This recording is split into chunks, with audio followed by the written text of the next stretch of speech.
peraí. Vocês sabiam que existe um negócio que salva a sua vida toda vez que você voa, mas você nunca reparou nele? Senta aqui que eu vou te explicar o mistério do furinho da janela do avião. Galera, levanta a mão quem já viajou de avião e ficou olhando para a janela. Beleza. Agora me diz, quem já reparou naquele furinho minúsculo no meio do vidro? Tipo assim, um ponto pequenininho, quase invisível, que parece um defeito de fabricação. Pois é. Quando eu descobri para que serve esse negócio, cara, fiquei 2 dias pensando nisso.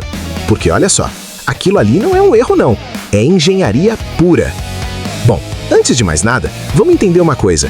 A janela do avião não é um vidro comum, viu? Quer dizer, na verdade não é nem vidro, é acrílico. E não é uma camada só não, são 3 camadas de acrílico, uma em cima da outra, tipo um sanduíche transparente. E cada uma dessas camadas tem um trabalho específico. A camada de fora, que fica do lado de fora do avião mesmo, aguenta toda a pressão atmosférica maluca lá em cima. A do meio, que é onde está o furinho, é tipo uma camada reserva, um backup, caso a primeira falhe. E a de dentro, aquela que a gente encosta o dedo e fica babando olhando as nuvens, essa aí é só para proteger as outras 2 e pra gente não ficar cutucando onde não deve. Mas e o furinho? Calma, já chego lá. Imagina a cena. Você tá voando a 10.000 metros de altitude. Lá fora, a pressão do ar é muito menor do que aqui embaixo. Tipo assim, se você abrisse a porta do avião naquela altura... Bom, não vou nem descrever o caos, mas confia em mim, seria muito ruim. Então o avião precisa manter a cabine pressurizada, ou seja, com a pressão parecida com a do nível do mar, pra gente conseguir respirar de boa. Só que essa diferença de pressão entre dentro e fora do avião é gigante. E sabe quem aguenta essa porrada toda? A janela. Mais especificamente, a camada externa do acrílico. Agora vem a parte que me deixou de queixo caído. Se não tivesse o furinho, as 3 camadas teriam que aguentar essa pressão absurda ao mesmo tempo. E aí qualquer rachadura, qualquer desgaste, qualquer coisinha errada poderia comprometer a estrutura inteira. Mas com o furinho a história muda.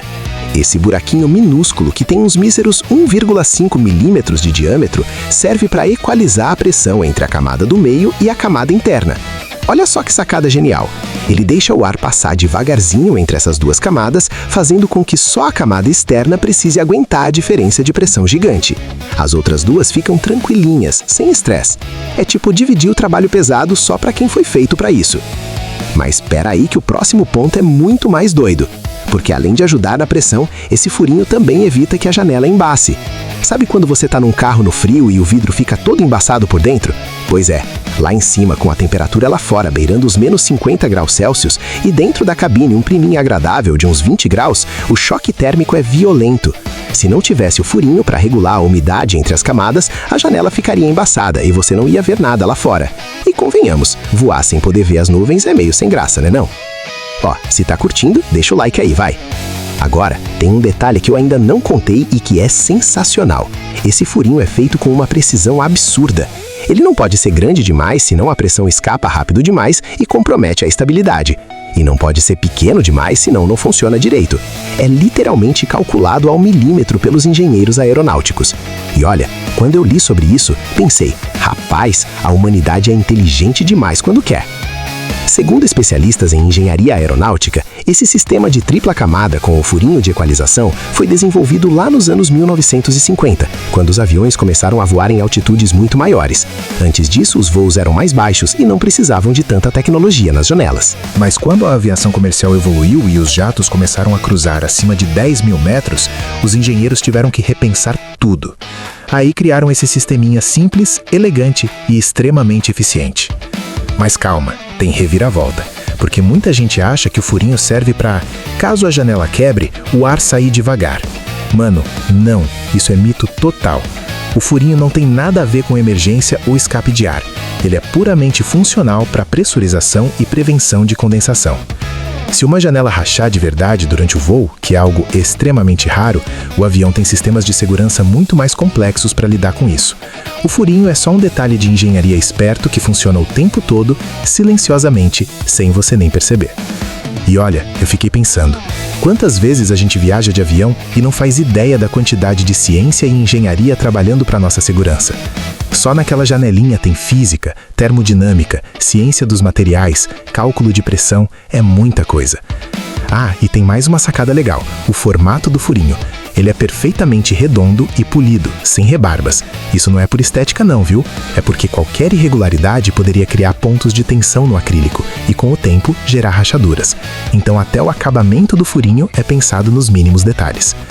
Falando nisso, vocês já repararam que as janelas dos aviões são sempre ovais ou arredondadas nas pontas, nunca são quadradas? Sabem por quê? Porque cantos retos concentram tensão. Lá nos primórdios da aviação a jato, alguns aviões tinham janelas retangulares e, cara, deu ruim. Várias aeronaves sofreram falhas estruturais graves por causa disso. Aí os engenheiros aprenderam na marra e redesenharam tudo para formatos arredondados. Resultado: 0 cantos, 0 pontos de tensão crítica. É fascinante como cada detalhe de um avião tem uma história por trás. Voltando pro furinho, tem uma curiosidade adicional. Em alguns aviões mais antigos, dá pra ver o buraquinho mais facilmente porque ele era feito de um jeito diferente.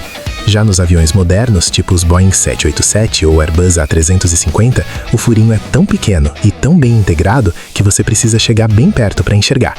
Mas ele tá lá, pode ter certeza. E para fechar com chave de ouro, deixa eu contar uma parada engraçada.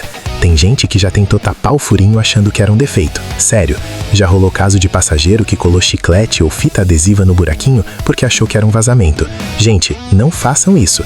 Primeiro, porque não é defeito. Segundo, porque mexer na estrutura da janela é perigoso e, de quebra, ilegal.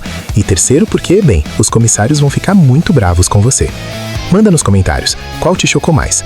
O fato do furinho ser proposital ou que a janela tem 3 camadas? Pesquisadores da área de engenharia aeronáutica confirmam que esse sisteminha de tripla camada com furo de equalização é um dos exemplos mais elegantes de design funcional na aviação. Simples, barato, eficiente e seguro. E o melhor, funciona há décadas sem precisar de manutenção especial. O furinho nem entope, nem precisa ser trocado. Ele só existe, fazendo seu trabalho discreto enquanto você dorme, come amendoim e assiste filme no voo. Ah, e só para adicionar mais uma coisa aqui, tem avião que usa janelas eletrônicas, tipo aquelas que escurecem quando você aperta um botão. Mesmo nesses modelos high-tech, o furinho continua lá, porque física é física, né? Não tem tecnologia que mude as leis da pressão atmosférica. O furinho é eterno. Então é isso, galera. Da próxima vez que você pegar um avião e olhar pela janela, dá uma espiada naquele pontinho minúsculo no meio do acrílico.